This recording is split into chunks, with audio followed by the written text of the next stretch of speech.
માધાપરના જાણીતા યોગ ટ્રેનર ગોવિંદ ભાનુશાલી દ્વારા આંતરરાષ્ટ્રીય યોગ દિવસની ઉજવણી પૂર્વે અને ત્યાર પછીના સમયગાળામાં અલગ અલગ શાળાઓમાં જઈ બાળકોને અલગ પ્રકારના યોગ અને પ્રાણાયામના ક્લાસ કરાવ્યા હતા. ખાસ કરીને યોગ પ્રત્યે જાગૃતિ લાવવા માટે તેમનું યોગદાન ખૂબ મોટું છે.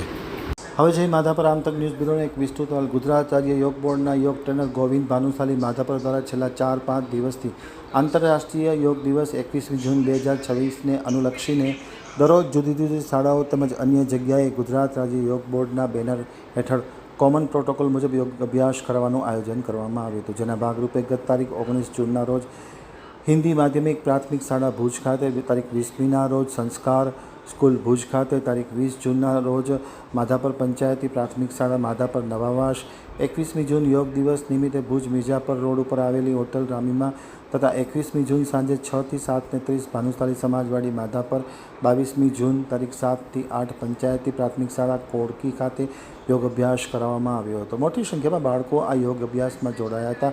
શાળાના આચાર્ય અને શિક્ષકગણે પણ યોગ ટ્રેનર ગોવિંદ ભાનુશાલીને ખૂબ સહયોગ આપ્યો હતો. સમગ્ર વ્યવસ્થા માધાપર પંચાયતી પ્રાથમિક કન્યા શાળામાં અન્ય યોગ ટ્રેનર શોભનાબેન વડોળ, ભૈરવબેન મકવાણા, નરેન્દ્રભાઈ વાઘેલા, યોગેશભાઈ વાઘેલા સહિતના લોકો જોડાયા હતા. એમ આમતક ટીવી સાથેની વાતચીતમાં માહિતી આપતા ગોવિંદભાઈ ભાનુશાલીએ જણાવ્યું હતું.